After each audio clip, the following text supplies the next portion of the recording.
그러면 네. 어떻게 바르는지 알려줄 수 있나요? 바세린은 맨 마지막에 바르시는 게 좋은데요. 일단 바세린이 피부에 발라지고 나면 나머지 화장품들 성분이 피부에 아무 작용을 못하게 되거든요. 틱톡에서 좀 유행했었던 건데 슬러깅이라는 그 피부 케어 방법이 있거든요. 이제 뭐 달팽이처럼 미끈미끈 거린다는 느낌의 표현인데 피부과에서는 예전부터 하고 있었던 거예요. 그래서 내가 평소에 쓰고 있는 화장품, 히알루론산 앰플, 저 같은 경우에는 아토피용 화장품 같은 걸 바르고요. 그 위에 이 성분들이 잘 피부에 스며들고 날아가지 않게 바세린을 한 번씩 덧발라주는 거죠. 중요한 거는 자극감 있는 화장품, 예를 들어서 비타민 A, 비타민 C를 사용하시는 분들은 그 제품들을 바르고 바세린을 바르게 되면 얼굴에 자극감이 심해질 수 있거든요. 그래서 이런 거는 피해 주시는 게 좋아요. 제가 직접 보여드릴게요. 먼저 상처가 났을 때 보시는 게 바세린 꺼즈거든요. 상처가 났을 때는 바세린을 직접 바르면 감염이 심해질 수가 있기 때문에 그건 별로 권해드리지 않고요. 상처가 난 부위를 생리식염수 같은 걸로 닦아내고 이 바세린 커트를 붙이고 후시딘이나 에스로반, 항생제 연고를 바르신 다음에 위에다가 반창고 한 번만 더 붙여주시면 훨씬 더 피부 상처 회복에 도움을 줄 수 있어요.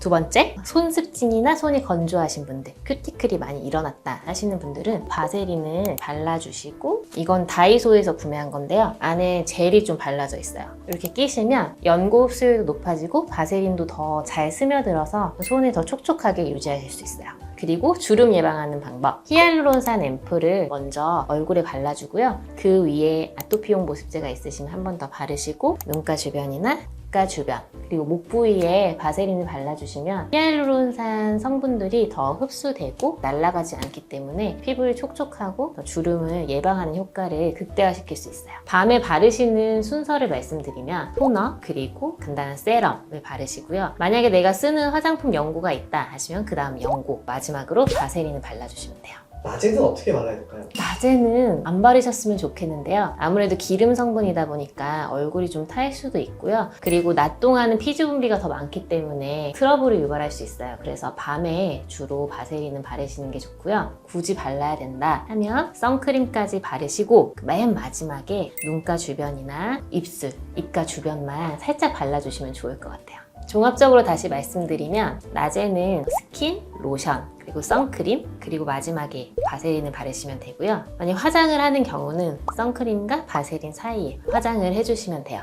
밤에는 이중 세안 꼭 잘 하시고요. 그 다음에 토너, 히알루론산 앰플, 아토피 로션 같은 거 하나 더 바르시고요. 마지막으로 바세린 발라주시면 돼요. 바세린이 피부 미용에 도움이 되나요? 물론이죠. 바세린은 일종의 비닐 랩 같은 역할을 해주거든요. 그래서 피부에 있는 수분 날아가는 걸 막아주고요. 이 수분을 충분히 머금고 있으면 우리 피부에 주름이 잘 안 생기거든요. 겨울철만 되면 눈가나 입가 주변에 잔주름들이 더 심하게 보이는 걸 볼 수 있거든요. 이 눈가 주변이나 입가 주변에 기름 성분이 별로 없기 때문에 더 도드라지게 보이는데 잔주름이나 건성 피부에 굉장히 도움이 됩니다. 그러면 바세린에도 용도나 종류가 좀 있다고 들었는데 그거에 대해서 좀 알려줄 수 있나요? 바세린이 요즘엔 다양한 종류로 나오더라고요. 보니까 향을 좀 첨가하거나 아니면 입술에 바르기 위해서 좀 색이 첨가하거나 이런 형태로 많이 나오던데 저는 개인적으로 오리지널 바세린을 가장 추천드려요.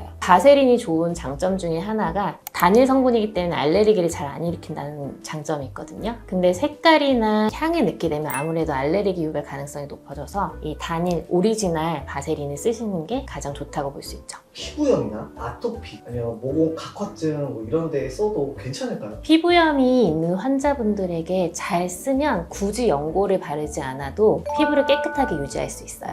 예를 들어서 아토피 피부염이 있는 환자분들은 몸에 수분이 부족하기 때문에 피부염이 나타나는 거거든요. 그래서 이 바세린으로 더 이상 수분이 날아가지 않게 잡아주는 게 좋고요. 그리고 연고를 바르고 바세린을 한 번 더 발라주면 연고 흡수율을 좀 더 높일 수 있거든요. 그래서 치료 효과를 좀 더 높일 수 있죠. 혹시 바세린을 잘못 발라서 네. 피부가 다 일어났던 고객들이 있었나요? 모두들 바세린이 만병통치약으로 알고 계시는데요. 오히려 여드름, 모낭염이 있을 때 바세린을 바르면 독이 될 수 있어요.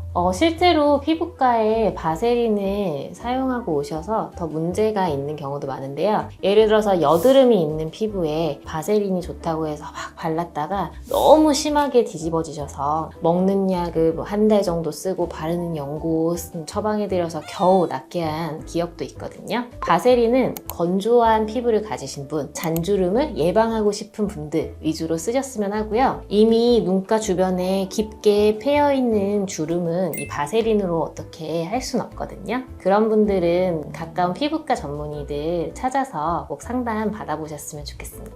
원장님, 바세린에 대해서 알려주세요. 바세린은 석유에서 나왔어요. 석유를 잘 공정을 거치면 이 페트롤리움이라는 성분이 나오게 되거든요. 일종의 100% 기름 성분이죠. 바세린은 페트롤륨 단일 성분으로 되어 있다고 보시면 되고요. 무색, 무취, 또 중성이에요. 그래서 피부 자극이 없다는 게 장점이고요. 잘 상하지가 않아요. 그래서 그냥 상온에 편안하게 보관하셔도 아무 때나 쓸 수 있다는 게 큰 장점이죠. 그러면 바세린은 주로 언제 사용하나요? 바세린이 원래 상처 치료 목적으로 개발된 건 다 아시죠? 상처 회복을 돕는 데 쓰는데요. 바세린을 직접 쓸 수도 있고 피부과에서 가끔 쓰긴 하는데 바세린 거즈라는 거를 이용해서 드레싱을 하게 되면 피부를 확실히 더 빨리 회복하게 하는 역할을 해요. 저는 피부염이 있는 환자분들, 아토피, 습진, 손습진, 발습진 있는 환자분들한테 쓰시라고 좀 권해드리는 경우가 많고요. 이 바세린이 오일 성분이라고 그랬잖아요. 이 오일 성분을 바르게 되면 피부에 있는